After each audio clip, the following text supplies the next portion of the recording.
Բարև ձեզ, եթերում երիտասարդական հարթակ հաղորդաշարն է։ Տաղավարում ձեզ համար աշխատում է Լուսինե Բաբայանը, այսօրվա լրահոսը նախամարոտ։ Ներառական կրթությունը ծրագիր է, որի շրջանակներում որոշակի խնդիրներ ունեցող երեխաների նկատմամբ խտրականություն չի դրվում, ինչ կարծիքի են մասնագետները, ավելի մանրամասն առաջարկվող տեսանյութում։ 30 միլիոնից ավել հոդվածներ, բարձր հաճախականություն, բազմաբովանդակ օնլայն հարագիտարան։ Ինչ գործունեություն են ծավալում Հայաստանում գործող Վիքի ակումբները։ Այդ մասին դիտեք Նելի Երիցյանի ռեպորտաժում։ Ամիսներ շարունակ կինոթատրոնի էկրաններից ցուցադրվում էր Դավիթ Սահակյանցի Անահիտ մուլտֆիլմը։ Թե որն էր մուլտֆիլմի դերն ու ուսուցողական նշանակությունը, այդ մասին դիտեք Ալադարթյանի ռեպորտաժում։ Լրագրություն բոլորի համար։ Հայացք հեռուստաստուդիան մինչ բուհական ծրագիր է առաջարկում լրագրողական ոլորտն ընտրած պատանիներին։ Ովքեր են իրականացնում ծրագիրը, որն է ծրագրի նպատակը։ Նախ եւ առաջ պիտի բժշկական հանձնաժողովը կարողանա ճիշտ ախտորոշել արդյոք երեխան ունակ է սովորելու իր հասակակիցների հետ, որովհետեւ շատ բարդ խնդիր է առաջացնում եւ ուսուցիչների դասավորման հետ կապակցված, ինչպես նաեւ իր հասակակիցների հետ շփման հարցում։ Աուտիզմով տառապող երեխաների հետ հատուկ մեթոդներ են պետք իրարել, որպեսզի երեխան կարողանա ինտեգրվի հասարակությանը եւ դրա համար ինձ թվում է, որ լավ պատրաստված մասնագետներ են հարկավոր, որպեսզի կարողանան աշխատել նմանատիպ երեխաների հետ։ Ինձ թվում է, ներառական կրթությունը պիտի սկսել ավելի նախակրթական տարիքից, որովհետև ավագ դպրոցներում բավականին բարդ է, որովհետև ավագ դպրոցի երեխաները արդեն ունեն որոշակի անցել են մի ժամանակաշրջան, երբ որ իրենց եւ բնավորություն է ձևավորվել, եւ կամային հատկություններ ունեն, եւ ինձ թվում է, որ այս մոդելին պիտի դաստիարակել ավելի վաղ հասակից եւ ներառական կրթությունը պիտի սկսել ավելի նախակրթական այս դպրոցներից։ Վիկիպեդիան դա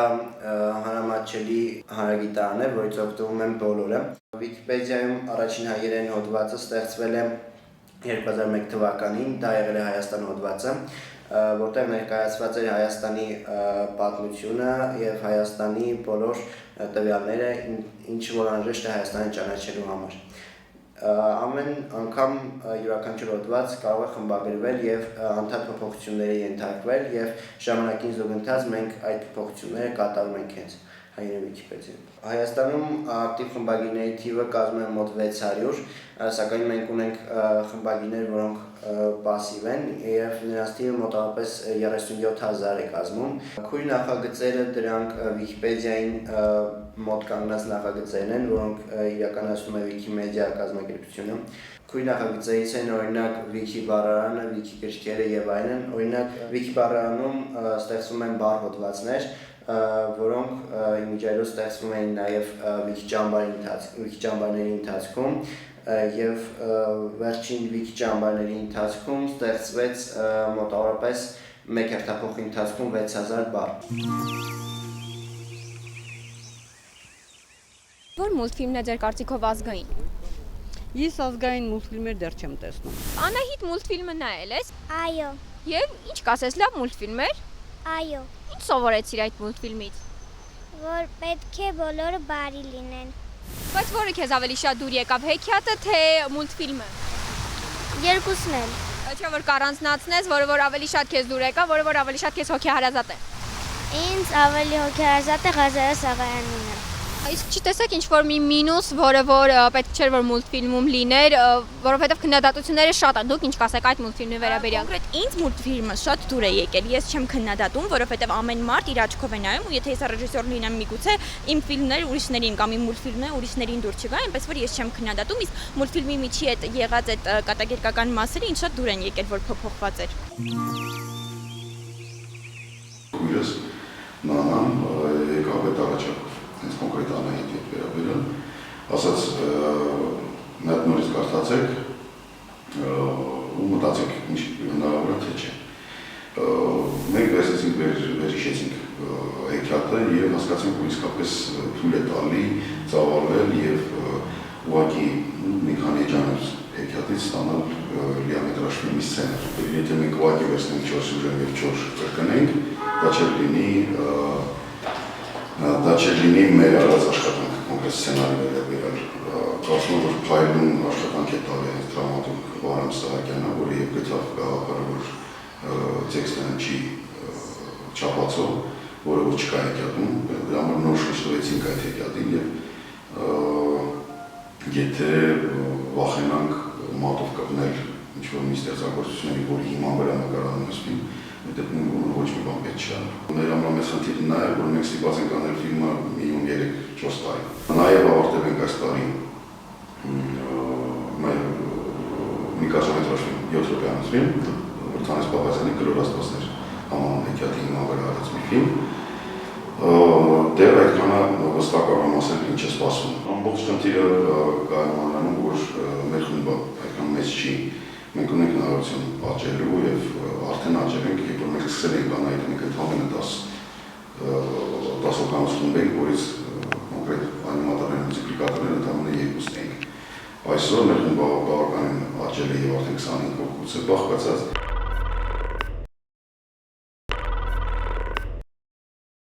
Մինչ բարձրագույն հաստատության դիմելը երիտասարդներին պետք է նախնական պատրաստվածություն եւ ուղղորդում մասնագիտության մեջ։ Հանրակրթական դպրոցներում այլընտրանքային կրթությանը շատ չեն անդրադառնում։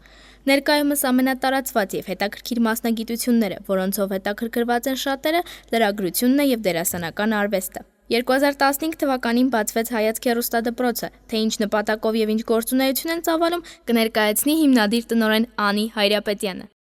Ամեն դպրոց, որ զբաղվում է հեռուստալրագրությամբ դասավանդելով, դա դեռ չի նշանակում, որ դա որակ կարող է ապահովել։ Ուշադրություն դարձնել դասախոսական կազմին, ուշադրություն դարձնել այն մարդկանց, ովքեր աշխատում են ձեր բարիկների հետ, ուշադրություն դարձնել, թե երեխաները կոնկրետ որ հեռուստաընկերությունների հետ են աշխատում, որտեղ դա էլ մեծ նշանակություն ունի, թե նրանք որ հեռուստաընկերություններում են իրենց պրակտիկան անցնում։ Բացի դասախոսական ֆիքսված կազմից, նաև երեխաները ներկայումս աշխատում են հեռուստալրագրության մեջ թելադրող մարդիկ, իրենք գալիս են, փորձում են իրենց փորձի փոխանակումը կատարել, մաստեր-կլաս կոչեմ դրանց, որովհետև շաբաթական մեկ անգամ մենք պարտադիր ունենում ենք կամ մեզ մոտ, հենց մեզ մոտ լսարան են գալիս, կամ մեր երեխաները գնում են տվյալ հեռուստաընկերություն եւ ստանում են այդ փորձի փոխանակումը։ Երեխաների հետ ավելի շատ իրենք աշխատում են գործնականում, այսինքն այն տեսականը, որ երեխաները տեղի ֆիքսված դասախոսների կողմից ստանում են, հետո արդեն շարունակում են այդ հայտնի եկած ձեր ասած մարդկանց հետ որպես գործնականում կիրառել։ Օրինակ մենք հետեւյալ փորձ ունեցանք, որ երեխաները գնացին Արմենիա հեռուստաընկերություն ու հենց այնտեղ հեռուստաընկերության ներսում լրատվականի տնօրենը եւ լրատվականի խմբագիրը Գնեն Նալբանդյանը եւ Արտակ Ալեքսանյանը երեխաներին բացատրեցին, թե ընդհանրապես ինչ է լուրը, ինչպես է գալիս հեռուստաընկերություն եւ ինչպես է հետագայում արդեն դուրս գալիս ուղիղ եթեր, այսինքն մեր սաները հենց եղան ժամ լրատվականի տաղավարում ու տեսան, թե ինչպես է լրատվականից դուրս գալիս ուղիղ եթերը։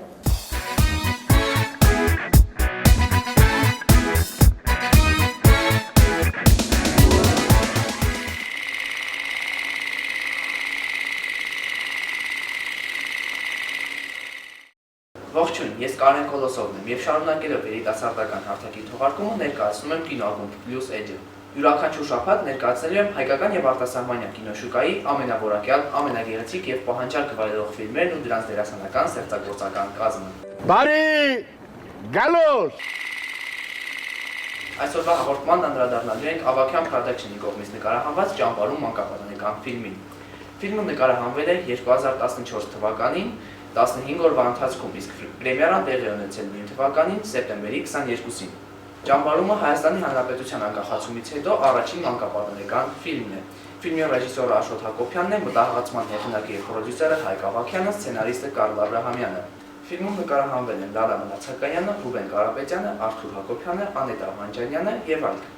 Ֆիլմում պրոֆեսիոնալ դերասանների կողքին նկարահանվել են նաև պատանիներ Դալիթան, Սոֆի Դեբոյան Կրծերը, Կարեն Օհանյանը ու շատ այլ տաղանդավոր երեխաներ։ Ներկայացնում եմ այսօրվա հյուրերին Ճամբարում ֆիլմի դերասանուհի Դալիթա, սցենարի հեղինակ Կարլ Աբրահամյան եւ դերասանուհի Անետա Մանջանյան։ Բարև։ Առաջին հարցս ուղղեմ սցենարիստին, երևի թե խոսենք ֆիլմի ստեղծումից։ Ասում են մանկապատանեկան ֆիլմ գրելու համար կարևոր է հոգեբանությունը, լավ հասկանալու պատանիների նախասիրությունը։ Ինչ գործոններով եք առաջնորդվել այս ֆիլմը գրելիս։ Ճիշտն ասած, եթե ես հանգստացած չլինեի պատանի հասակում, Ճամբարում, դժվար կարողանայի գրել այս ֆիլմը։ Նախ եւ առաջ մտածեցի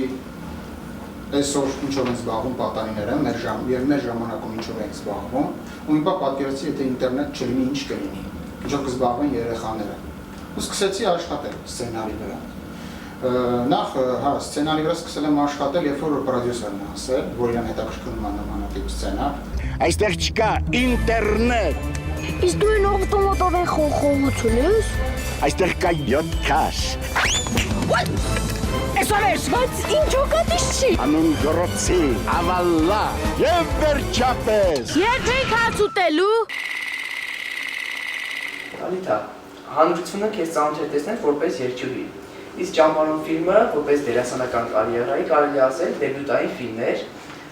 Դժվար չէ ներկայանալ պրոֆեսիոնալ դերասանների կողքին։ Ինչ տվեց քեզ Ճամբարում, ինչ սովորեցիր։ Ես արդեն նկարվել էի կարճամետրաժ փոքրիկ ֆիլմերում, բայց սա իմ առաջին գեղարվեստական ֆիլմն էր եւ շատ ուրախ էի, որ աշխատեցի նման պրոֆեսիոնալ թիմի հետ, նրանցից շատ լավ խորհուրդներ լսեցի եւ նման պրոֆեսիոնալ դերասանների հետ աշխատեցի, ինձ համար շատ հաճելի էր։ Կամ հիմա, կամ երբեք։ Ես արդեն վախենում եմ։ Կարող եմ մտքիդ ուրիշ բան կա։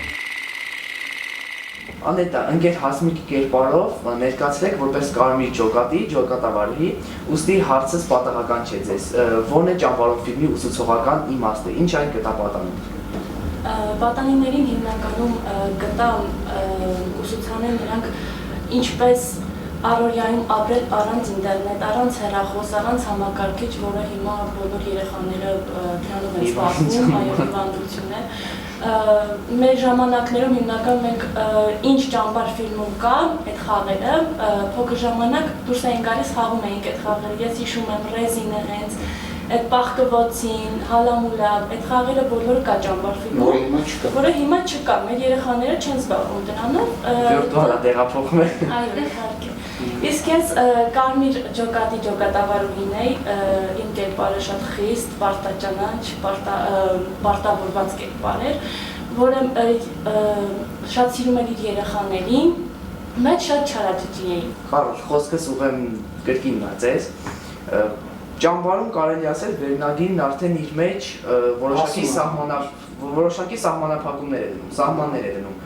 Դժվար չէ, ազատ եք ձեր ստեղծագործման մեջ։ Ֆիլմը ուսուցանում էր այն, որ այսօրվա պատանիները լինեն առանց տեխնիկա, ֆիլմում ընդհանրապես, չգիտեմ ինչ, ծախսեր պետք չէր, որ այնտեղ բերեին տեխնիկա, որ նկարահանեինք ավարիաներ, նկարահանեինք, չգիտեմ ինչ պայթյուններ, դրա համար ամեն ինչ շատ խաղաղ անցավ ու ծախսի մեջ կոկիկ։ Անետա, նաև քանի որ կարելի ասել պրոֆեսիոնալ դերասանուհի եք, չնայած ձեր կարծեմ առաջին հենց որպես գեղարվեստական։ Ոչ, երկրորդ արդեն այս տարի երրորդն եմ նկարահանել, կխոսեմ դրա մասին։ Առաջինը Խաղին կանոններով ֆիլմում, շատ փոքրիկ դեր էր, երկրորդը դե Ճամբարում, իսկ երրորդը արդեն կանչ ֆիլմ եւ էլի Ավակյան Production-ն է նկարահանել, կցուցադրվի բոլոր կինոթատրոններում կլինի ապրիլի 13-ից, ցեղասպանության մասին ֆիլմը էլի մեկ դերահասների համար։ Ամբողջացնելով կուզենամ ընդհանուր հարց տալ, ինչ հիշեք նկարահանման հրապարակի զավեշտալի դեպքերից, որտեղ գիտեմ շատ չստացված կադրեր են լինում։ Ճիշտ ասած, քիչ առաջ հիշում ենք նախքան ձեր հաղորդումը սկսելը, երբ որ տականող երեխան կերպարով Գրիշիկա պլաշատում են վերջի շնչով նկարում ենք ու ինքը քնել է կանգնած։ Մենք իրան արթնացնում ենք, ասում ենք, այս ինչ բառը, ասա ու էլի քնի։ Ինքը ասում քնում էր, մենք նկարահանում ենք, մեր ընթացքում գալիս էր հենց էլի գրիշիկն է գալիս, ասա ու քնի։ Իրան պահում ենք, որ չընկներ հանկարծ գետին։ Այսպես պահում են, գրկում էին, ինքը ասում էր։ Ամենավատ կերպարներից էր, որ ինքը հատվում էր, այդ իր մի տեքստ ասում էր ու հանեցանում էր։ Հա։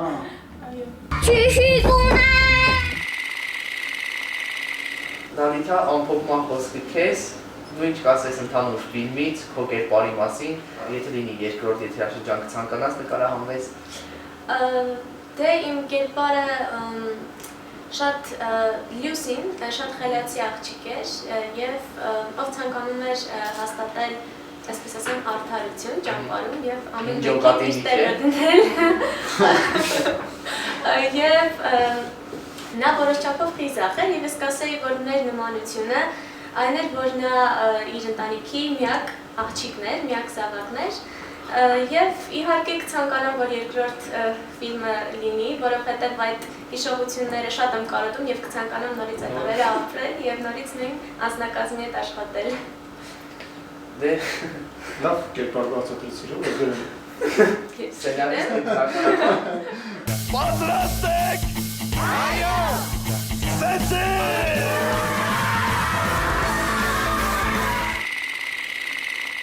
լավ եղեք սցենարիստի հետ, որպեսզի երկրորդ եթերաշրջանում մասնակցություն ունենաք մեծ դերով գրքին։ Դե ինչ սիրելի հեռուստադիտողներ, առայժմ։ Ողջույն, երիտասարդական հարթակ հաղորդաշարի այս հատվածում ձեզ հետ կլինեմ ես Կարինկան եմ։ Այսօր մենք կզրուցենք հայկական շոու բիզնեսում հայտնի եւ մեր կողմից սիրված երգչուհի Դալիթայի հետ։ Ողջույն Դալիթա։ Ողջույն։ Շնորհակալ եմ հրավերն ընդունելու համար։ Շնորհակալ եմ հրավերի համար։ Ինչպե՞ս ես։ Շատ լավ, շնորհակալություն։ Մի հարց, որից հետո կսկսենք մեր զրույցը։ Հայկական շոու բիզնեսում մեր հասակակից երգչուհիները շատ չեն։ Ըստ քեզ ձեր միջով կա մրցակցություն։ Իմ կարծիքով մրցակցությունը մեկ-մեկ օգնում է, որպեսզի դու ավելի յուրովի ներկայանաս, ավելի լավ գործեր ներկայացնես քո հանդիսատեսին, բայց ես անձամբ այդքան էլ շատ չեմ սիրում մրցակցություն ասվածը։ 2014 թվականին Լիբանանում կայացավ քո առաջին մենահամերգը։ Խնդրում եմ մի փոքր կիսվես քո տպավորություններով ու խոսես մեծ կարիերայի սկզբի մասին։ Այո, դա իմ առաջին մենահամերգն էր Լիբանանում։ Շատ ջերմ անցավ, շատ ջերմ ինձ ընդունեցին սփյուռքահայությունը եւ շնորհակալ եմ Լիբանանահայությանը, նաեւ այնտեղ ինձ երկու տեսալովակ նվիրեցին, շնորհակալ եմ իրենց, մեկը նկարահանվեց «Մենակ չենք մենք» երգիս հիման վրա, իսկ մյուսն էլ նկարահանվեց այն երգի վրա, որը նվիրված էր հայոց ցեղասպանությանը, հայերին։ Ուսովան պլանավորել ես Երևանյան մենահամերգով հանդես գալու։ Տեսնենք, այո։ Դալիթա, քո մոդելային արտաքինն է ինձ թույլ է տալիս հարցնել, հնարավոր է սկսես մոդելային կարիերա։ Շատերն են հարցնում, դե ես փոքր ժամանակ մասնակցել եմ գեղեցկության մրցույթների եւ առաջին տեղերն եմ գրավել, բայց դա շատ բաղուց էր փոքր ժամանակ եւ չգիտեմ, միգուցե։ Շնորհակալ եմ շատ ջերմ ու անկեղծ զրույցի համար։ Սիրելի հեռուստադիտողներ, մնացեք երիտասարդական հարթակի հետ, ցտեսություն։ Երիտասարդական հարթակի եթերում Խոհանոցն է, ողջույն։ Ձեզ հետ այսօր կաշխատեն Էլեն Մինասյանը եւ Ալադավթյանը։ Դպրոցից հետո հաճախ երեխաները լինում են որևէ պարապմունքի եւ հարկերին արագ որևէ բան պատրաստել։ Այսօր մեր հյուրն է Էլին, ով հաճախ է հայտնում նման իրավիճակներին։ Ես գիտեմ, որ դու հաճախում ես փլայ դերասանական ստուդիա։ Այո։ Վստահ եմ, որևէ բան ուտում ես նախքան գնալ։ Այո, դու եմ, քանի որ պարապմունքի ժամանակ շատ էներգիա ենք ծախսում եւ հարկերինում պարապմունքից առաջ ինչ-որ մի բան ուտել։ Շատ լավ։ Եվ հուսով եք այսօր դու կիսվես քո բաղադրյալ ամսով։ Այսօր մենք կպատրաստենք 3 տեսակի բլիթներ, որոնք շատ հեշտ է պատրաստելը։ Պատրաստման համար անհրաժեշտ է լավաշ, պանիր, թթվասեր, կատնաշոր, կարտոֆիլ, որը նախապես պետք է եփել եւ տրորել, ձիթայուղ, կանաչի եւ համեմունքներ այս ճաշակի։ Հուսով եմ դուք ինձ կօգնեք։ Այո, իհարկե։ Մեզ անհրաժեշտ է քերիչ, որպեսզի քերեն պանիրը։ Իսկ դու կարող ես կտրատել կանաչին։ Այո։ Ես կվերցնեմ լավաշը եւ կլցնեմ կատնաշորը։ Ես արդեն վերջացրել եմ կտրատել եմ կանաչին, իսկ ինչ պետք է անեմ կանաչիով։ Դու կարող ես կանաչին արդեն լցնել թթվասերի մեջ եւ խառնել այն։ Լավ։ Ես կլցնեմ կարտոֆիլը լավաշի մեջ, կտեղավորեմ այն եւ կսկսեմ փաթաթել լավաշը։ Ես վերջացրեցի, Էլի։ Շնորհակալություն, դու կարող ես արդեն բացել ամանիկը։ Երրորդ բլիթը արդեն կլինի պանիրով։ Ինչ անեմ։ Դու կարող ես տեղավորել պանիրը լավաշի մեջ։ Այժմ փաթաթում ենք լավաշը։ Ինձ թվում է 3 բլիթը բավական է։ Այժմ պետք է թավայի մեջ լցնել ձիթայուղը, այն տաքացնել, այնուհետև այս 3 բլիթը դնել թավայի մեջ։ Մինչ կտապակվեն բլիթները, մենք եկեք սարքենք կոկտեյլ մրգային։ Կոկտեյլի համար մեզ անհրաժեշտ է բանան, խնձոր եւ կաթ։ Եվ ըստ ճաշակի կարող եք նաեւ օգտագործել կոնֆետներ։ Միշտ դուք կպատրաստեք մրգային կոկտեյլը, ես բլիթներին հետևեմ։ Այո։ Մրգային կոկտեյլը կպատրաստենք իմ ճաշակով, այսինքն շոկոլադով։ Այժմ կկտրենք բանանը։ Միշտ դուք փորձում եք պատրաստել կոկտեյլը, ես կարմրացրեցի բլիթները։ Բանանը լցրու, ես էլ կաթը կավելացնեմ։ Լցնում ենք բանանը, այնուհետև ավելացնում ենք կաթը։ Այժմ խնձորը բաժանում ենք երկու մասի և լցնում կոկտեյլի մեջ։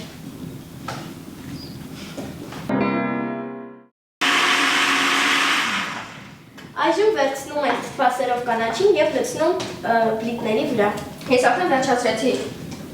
շոկոլադը կտրտել։ Շոկոլադը պետք է լցնել կոկտեյլի մեջ նույնպես։ Կոկտեյլը պատրաստ է արդեն։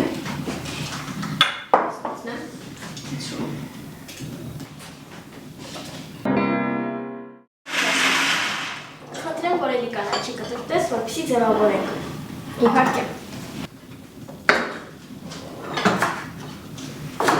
Այժմ լցնում ենք կոկտեյլը բաժակների մեջ։ Մենք արդեն կարող ենք նաև ձևավորել բլիթները, քանի որ ես վերջացրեցի կանաչի կտրատելը։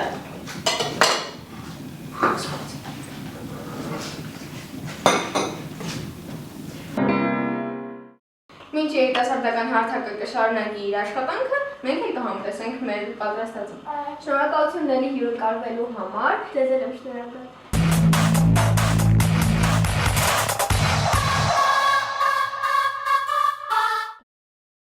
Շնորհակալություն մեր գործընկերներին։ Հուսով եմ ձեր պատրաստածը համեղ կլինի։ Իսկ այժմ շարունակում ենք Facebook-յան հարթակը։ Ողջույն։ Facebook սոցիալական ցանցը դարձել է մեր ժամանակների սիմվոլը։ Այն հնարավորություն է տալիս նոր ծանոթություններ հաստատել և կապ պահպանել ընկերների հետ։ Իսկ այժմ կներկայացնենք փաստեր Facebook սոցիալական ցանցի մասին։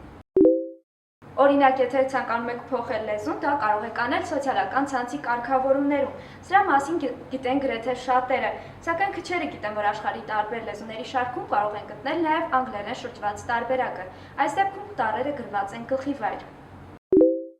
Facebook սմարթֆոններում ամենատարածված ծրագրերից մեկն է էլեկտրոնային փոստից և բրաուզերից հետո։ Facebook-ի օգտատերերի 79% իրենց էջերը ստուգում են առավոտյան արթնանալուց անմիջապես հետո։ Ամեն ուրախ ու տխուր առիթ դեպքում Facebook-ում մեր վերաբերմունքը ցույց տալու լավագույն միջոց է դարձել անձնական լուսանկարի փոխելը։ Ոմանք չեն սիրում այս երևույթը, բայց ոմանք էլ նշում են, դա ձև է որոշ իրադարձություններ անգամ աշխարհում տարածելու համար։ Լայքեր, դրանք այն են, ինչին Facebook-ում ձգտում են բոլորը, և դա բնական է, չէ՞ որ մենք կյանքում էլ փորձում ենք մարդկանց դուր գալ։ Կատարում ենք գրառումներ, հրապարակում լուսանկարներ, հետո նստում ու սկսում հաշվել լայքերը։ Գրեթե բոլորս էլ ամեն օր մեր պատի վրա հանդիպում ենք բազմաթիվ սելֆիների։ Սելֆին դարձել է այնպիսի հանրահայտ երևույթ, որ 2013 թվականին Մեծ Բրիտանիայում տարվա բառ ճանաչեցին և ավելացրեցին Oxford Dictionary-ից բառարանում։ Սելֆին դարձել է նորաձև մի բան, որը անում են բոլորը։ Երբեմն անգամ տհաճ է դառնում անընդհատ տեսնել մարդկանց միանման ու անհետաքրքիր սելֆիները, բայց կան նաև հետաքրքիր ու ուրախ սելֆիներ, որոնք նայելուց չես հոգնում։ Շուտով Facebook-ում կհայտնվեն երիտասարդական հարթակի նոր սելֆիները։ Իսկ դուք այդ ընթացքում հետևեք մեզ։ Եթերում երիտասարդական հարթակն է։ Կհանդիպենք մյուս շաբաթ։ Ստեսություն։ Երբ կլինի ֆիլմը համացանցում եւ արդյոք հնարավոր է ֆիլմի շարունակությունը։ Առայժմ։ Բրծակ։ Երևի։ Նորից սասիասնում կհարցացնեմ։ Օհ,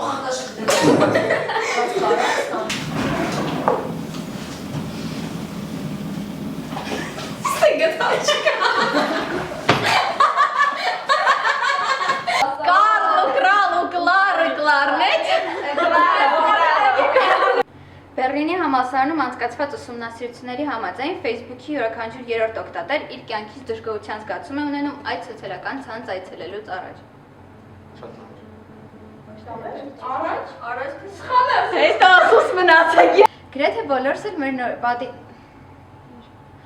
Գրեթե բոլորս էլ մեր պատի նորությունների վրա հանդիպում ենք սելֆիների,